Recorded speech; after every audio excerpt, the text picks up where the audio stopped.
Assalamualaikum warahmatullahi wabarakatuh. Selamat pagi anak cerdas, unggul, dan berkarakter.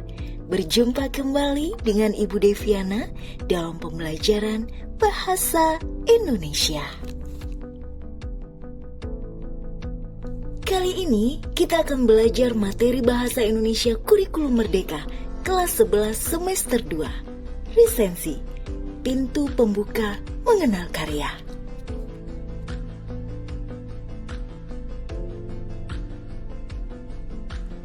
Perisensi atau pembuat resensi sangat dibutuhkan masyarakat untuk memperkenalkan sekaligus memberikan penilaian terhadap suatu karya. Resensi akan membuat masyarakat mengenal dan sekaligus memperkarya persepsi terhadap suatu karya. Sebuah karya bisa sukses lebih cepat dan diminati banyak orang, salah satunya karena adanya ulasan oleh perisensi. Melalui resensi, kita dapat membantu masyarakat mengenal dan menikmati suatu karya yang bermanfaat. Suatu saat, kita barangkali menikmati sebuah karya pertunjukan atau pementasan, seperti pertunjukan film, drama, tari, baca puisi, dan sebagainya. Di saat yang lain, kita juga membaca buku, bisa berupa buku fiksi, atau cerpen, ataupun novel, dan buku non-fiksi, seperti buku modul atau buku pelajaran, buku ilmu pengetahuan populer, makalah, hasil penelitian, dan sebagainya. Dalam suatu pertunjukan maupun buku, seringkali ada sesuatu yang istimewa. Namun, kadang juga ada bagian-bagian yang tak sesuai dengan ekspektasi kita. Kedua hal tersebut merupakan hal penting dalam sebuah resensi. Coba perhatikan isi penggalan resensi novel berikut ini.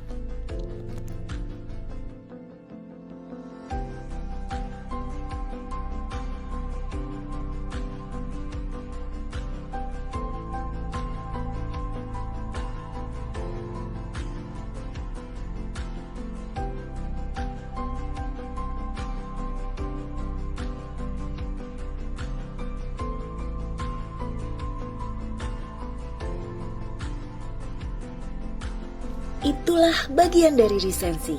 Di antaranya isinya tentang kelebihan dan kekurangan suatu karya. Bagaimana selengkapnya? Ikuti pembelajaran berikut ini. Pada pembahasan pertama ini, kalian akan memahami isi dan sistematika resensi. Kata resensi berasal dari bahasa Latin yaitu revidere, recensere, atau recensio. Dan dalam bahasa Belanda, recensie yang artinya mengulas kembali, menimbang, melihat kembali, atau menilai sebuah karya. Menurut Kamus Besar Bahasa Indonesia, pengertian resensi adalah ulasan dari sebuah buku atau karya. Resensi adalah suatu tulisan atau ulasan mengenai keunggulan dan kelemahan sebuah hasil karya atau buku.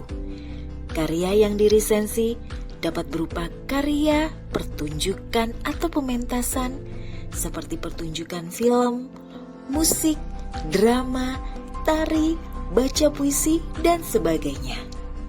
Sedangkan buku bisa berupa buku fiksi atau cerpen dan novel, dan buku non-fiksi seperti buku pelajaran, buku ilmu pengetahuan populer, dan sebagainya.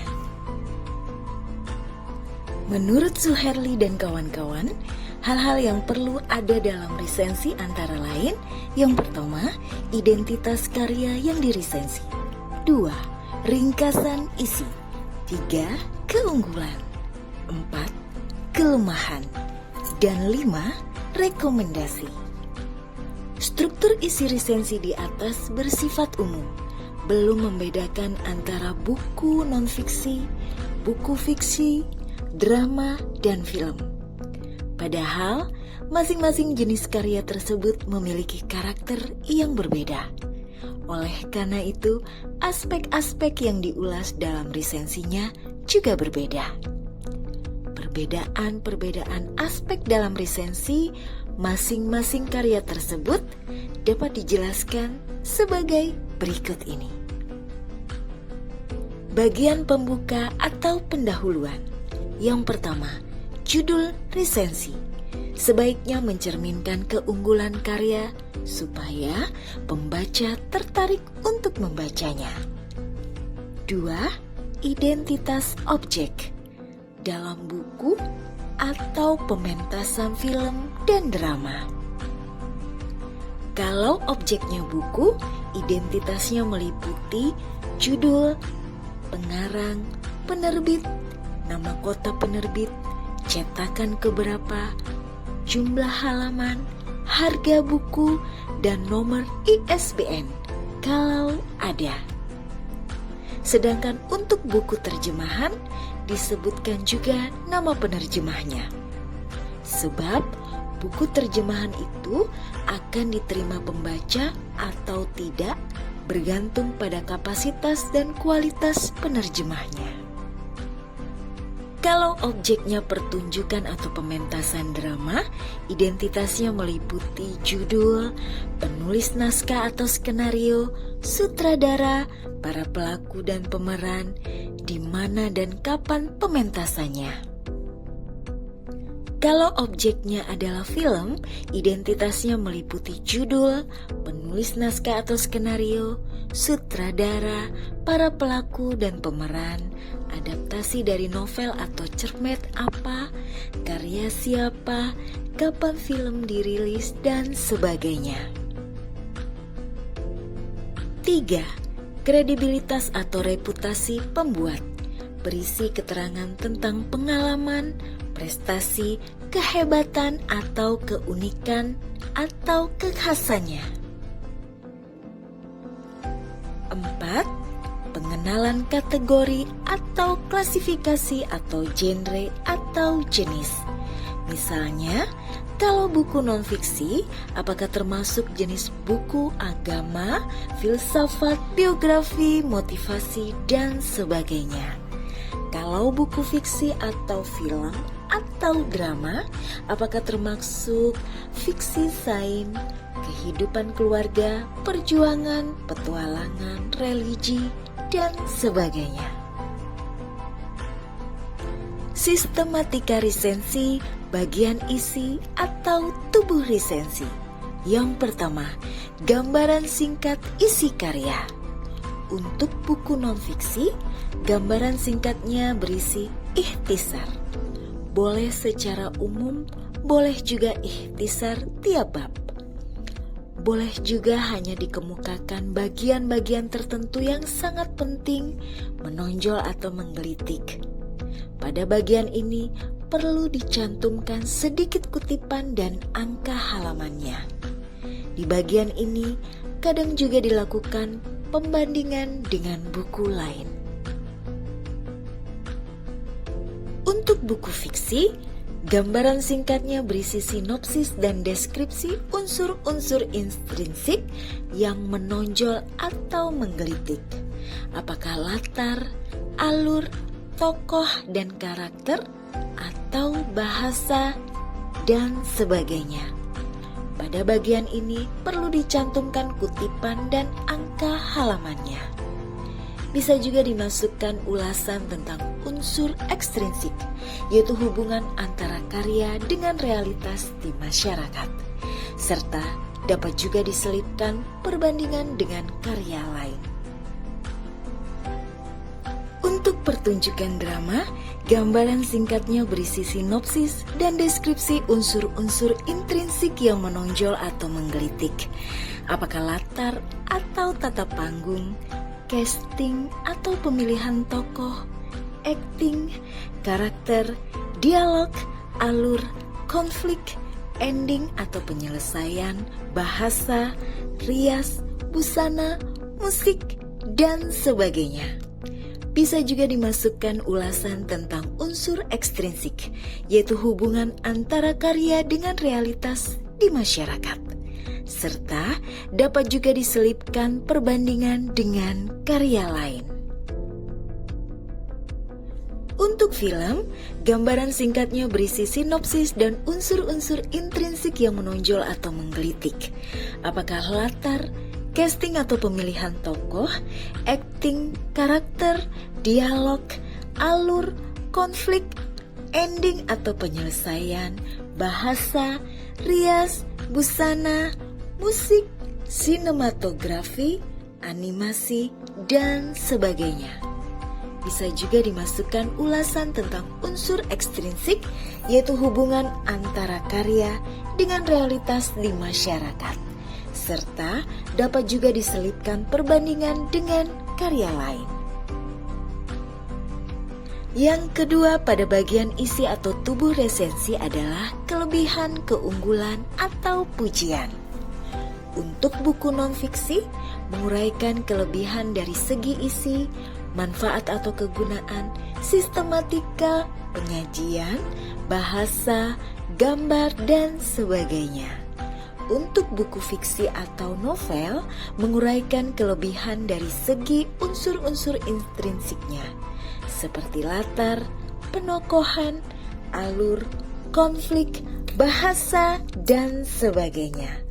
Juga dari unsur ekstrinsiknya, yaitu kaitannya dengan realitas. Untuk pertunjukan drama, menguraikan kelebihan dari segi unsur-unsur intrinsiknya, seperti latar, penokohan, alur, konflik, bahasa, dan sebagainya. Dari unsur ekstrinsiknya, yaitu kaitannya dengan realitas, juga aspek pementasan, seperti acting, rias, kostum, musik, lampu, musik, dan sebagainya. Untuk film, menguraikan kelebihan dari segi unsur-unsur intrinsiknya seperti latar, penokohan, alur, konflik, bahasa, dan sebagainya. Dari unsur ekstrinsiknya, yaitu kaitannya dengan realitas, dari aspek pementasan seperti acting, rias, kostum, musik, lampu, dan sebagainya. Juga dari aspek sinematografi seperti kualitas gambar, suara, animasi, dan sebagainya. Dan yang terakhir dari bagian isi atau tubuh resensi adalah kelemahan, kekurangan, atau kritik karya. Aspeknya sama dengan ulasan tentang kelebihan, keunggulan, atau pujian, namun biasanya sangat sedikit mengungkapkan kelemahan atau kekurangan suatu karya. Sistematika resensi yang ketiga adalah bagian penutup.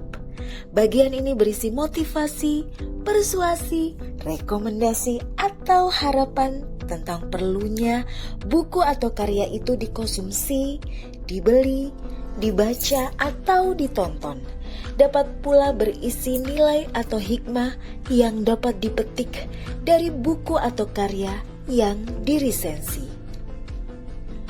Judul resensi sebaiknya diberikan setelah resensi jadi, tetapi dapat juga diberikan sebelum menulis resensi.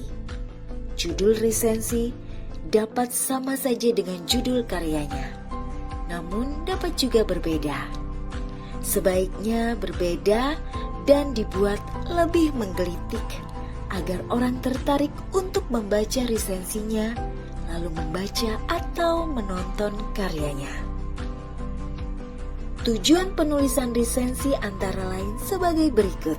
Yang pertama, membantu khalayak mengetahui gambaran dan penilaian umum dari sebuah karya secara ringkas. 2. Mengetahui kelebihan dan kelemahan karya yang diresensi. 3. Menguji kualitas karya dengan membandingkan karya dari penulis atau kreator yang sama atau penulis lainnya. 4.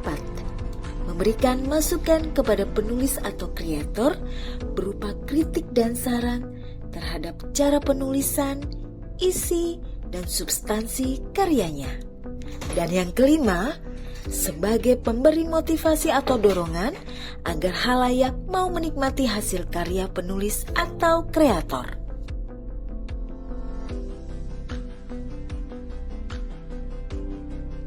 Ciri kebahasaan teks resensi dikemukakan oleh Suherli dan kawan-kawan. Antara lain, 1. Banyak menggunakan konjungsi penerang. Contohnya, bahwa, yakni, yaitu. 2. Banyak menggunakan konjungsi temporal. Contohnya, sejak, semenjak, kemudian, akhirnya. 3. Banyak menggunakan konjungsi penyebaban. Contohnya, karena, sebab, dan lain-lain. Dan yang keempat, menggunakan pernyataan-pernyataan yang berupa saran atau rekomendasi yang ditandai dengan kata jangan, harus, hendaknya. Kalau dicermati lebih seksama, dalam bahasa resensi dapat diidentifikasi ciri-ciri kebahasaan yang lain. Di antaranya sebagai berikut. 1. Menggunakan verba atau kata kerja relasional. Berikut adalah contoh kata kerja relasional sebagai kopulatif. Contoh kata kerja relasional sebagai kata bantu atau modalitas. 2. Menggunakan kata adjektiva seperti menarik atau kurang menarik, baik atau kurang baik, senang atau kurang senang, dan sebagainya. 3. Menggunakan kata-kata opini atau berisi pendapat, persuasif atau berisi ajakan atau bujukan. Seperti, inilah buku yang patut dibaca, karya sastra yang menarik dan baik untuk bahan pembelajaran, pentas tari yang menarik untuk ditonton, dan sebagainya. 4. Menggunakan konjungsi internal maupun konjungsi eksternal.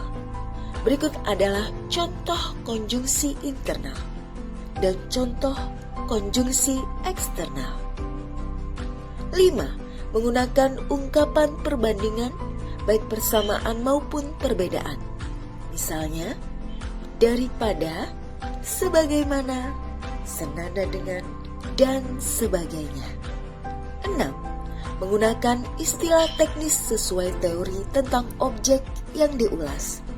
Misalnya, hidrokaulik, aerob, atmosfer, dan sebagainya. 7.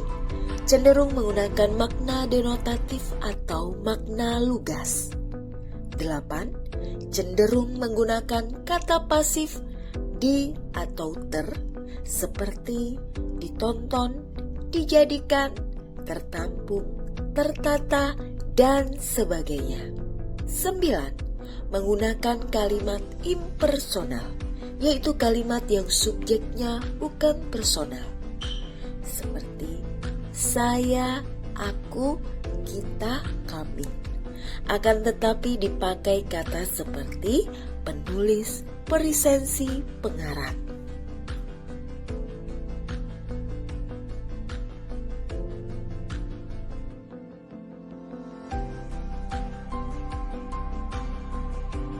Mengonversi atau mengubah resensi menjadi vlog bisa menjadi sebuah proses kreatif yang menarik.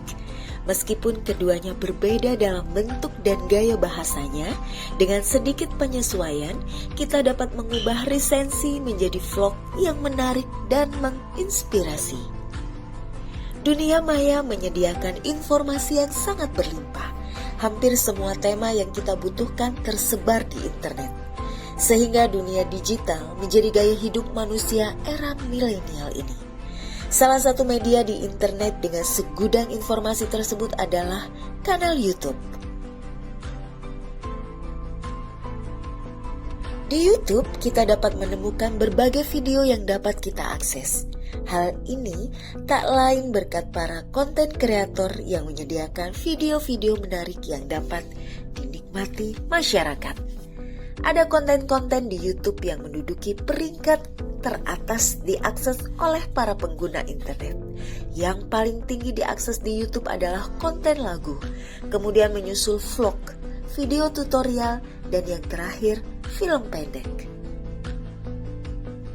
Dari fakta itu ternyata vlog begitu menjanjikan untuk dikembangkan.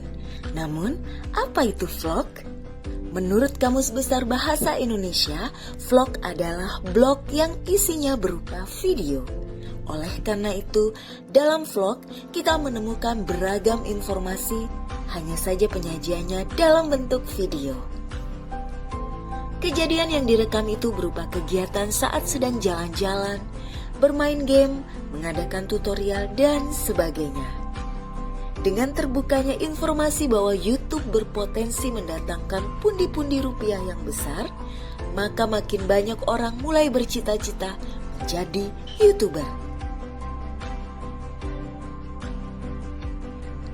Banyak orang ingin membuat vlog dan menjadi naravlog.